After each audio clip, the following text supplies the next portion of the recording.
салом алейкум ҳамдиёрони азиз, аъзоёни гурӯҳи ангур ва боғ. имрӯз 21 апрели соли 2023 мебошад, рӯзи ид аст. ҳамаи шуморо бо ин ид ман табрик ва муборакбод мекунам. ба шумо умри дароз, хушбахтиҳо орзу мекунам. имрӯз ман ба шумо нишон медиҳам, мақсад дорам ки тарбузро дар каду пайванд кунам. бо кадом мақсад пайванд мекунем? бо мақсади он ки каду тарбуз бисёр вақт анами қисми поёнияш касал мешавад. кадои мо касал намешавад. каду ба ин касалӣ тобовар аст. ин кадои оддӣ нест, кадои чӯбкаду аст. чӯбкаду аз кӯ кашон мешавад, дар об мегиранд. чӯбкаду хай фаҳмидед чӯбкаду чи аст. ҳозир бо нишон медиҳам чӯбкаду чи аст. бо мақсаде ки решаи чӯбкаду калон аст, даваш калон аст, ба қувват аст. тарбузро калон мекунад, тарбузро бо мазза мекунад, тарбузро ба касалиҳо тобовар мекунад. бо ҳамин мақсад мо пайванд мекунем. пайвандро чӣ хел мекунем? ман тарбузро шинондам алоҳида, кадуро шинондам алоҳида. кадуи мо дарозтар шуд. салакак ман дар дурин гармхона бисёртар мондам. ман гармхонаи ман ҳамин аст. ман гармхона ҳаст. дар дарун бисёр тез калон шуд. ва бинед чӣ хел мекунем мо. манамо кадуро бо ду чилик меқапему. баргои навашро давашро меканем. дута барги аввалашро мемонем. пӯён мекунем. пӯён мекунем, меканем. ана кандим, канда мепартоем. баъд тарбузамонро мегирем.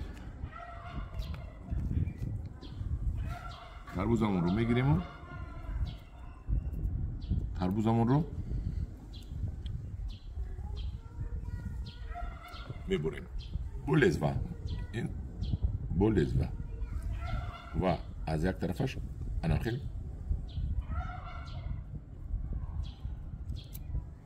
мебурем. дуюм тарафашро ҳамхел тоза мекунем.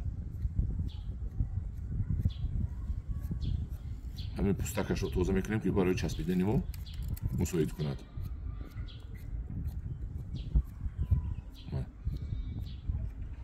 мемонем. кадуро мебурем.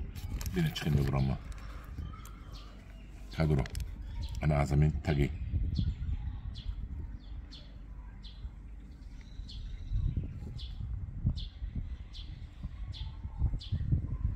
ман буридам. мана диде чок кардам.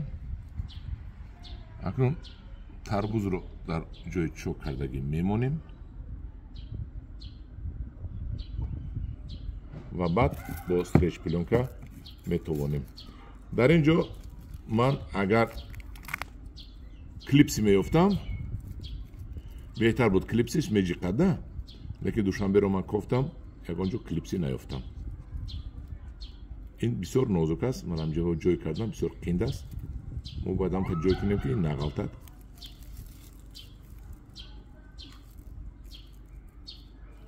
ин нағалтад.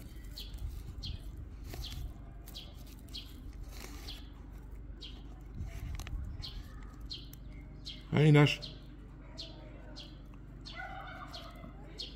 ҳоло бо дигарашро мекунам ва ҳамин хел дасти ман ҳозир омӯхта мешавад.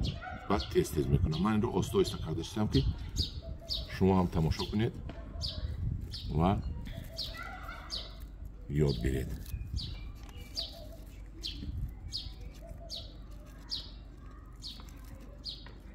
ман ин пайванди тарбуз дар каду буд.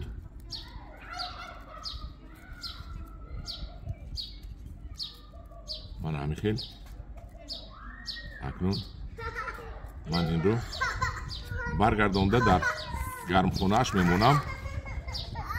ман ҳамин хел дар даруни гармхона меистад. боз оли ман инро об мепӯшаму маҳкам мекунам. боз дор кун. дигар намуди пайвандро ба шумо нишон медиҳам. дуюм намуди пайванди тарбуз дар каду, дар чӯбкаду, яъне лагинария чунин аст. мана тарбузоро мо дар дохили институти хоридагӣ ҳастем. тарбузи мо аллакай буромада аст. мо тарбузро мегирем. инҷо мемонем. баданаш тоза бошад.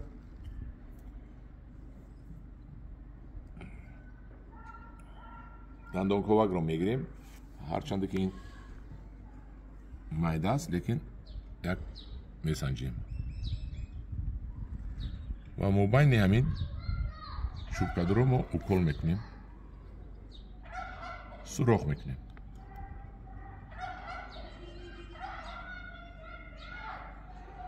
ما خیلی سوراخ کردیم کمتر کلان شود و گرفتیم و اکنون تربوزمون رو نوکش رو تیز میکنیم.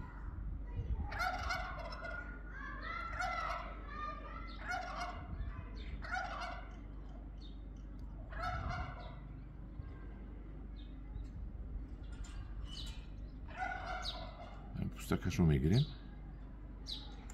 و در همون سوراخ جوی میکنیم. حرکت میکنیم در همین سوراخی جوی کنیم. کنی میداره دونه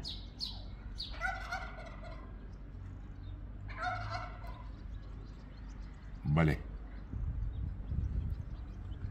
در همین سوراخی جوی شد.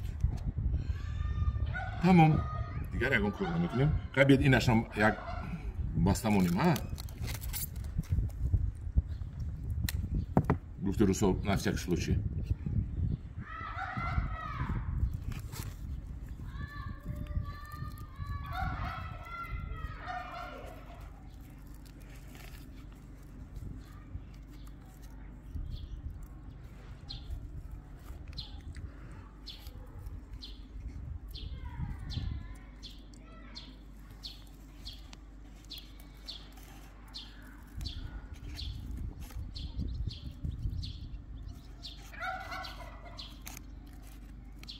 این برگ‌های کدوی ما کوچالا برای که چند روز شد آب ندادیم خشک‌ساز آب میتیم ساز میشود.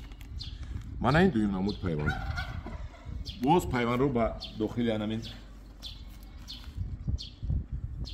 کانتینر روی میکنیم ظرف بولایش رو میپوشونیم و همین خیلی مدتی یک 4-5 روز داشته میستیم.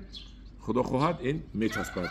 باز ما هم خشکی بد شده است آب میتیم هم آب میچوشیم و دانش رو پوشونده در یک جای سایه میمونیم.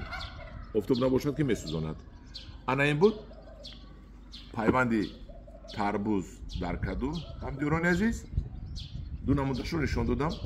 خدا خواهد این تربوزها اگر چسبند ما این تربوزها رو برده در باغ انگور باغ میشنونیم پرورش میکنیم و میبینیم میتونیم یعنی از دست ما میبیاید. یعنی هم دیران عزیز دوامی همین نواری پیوندی تربوز در کدو در گروه انگور و باغ نشان میدیم.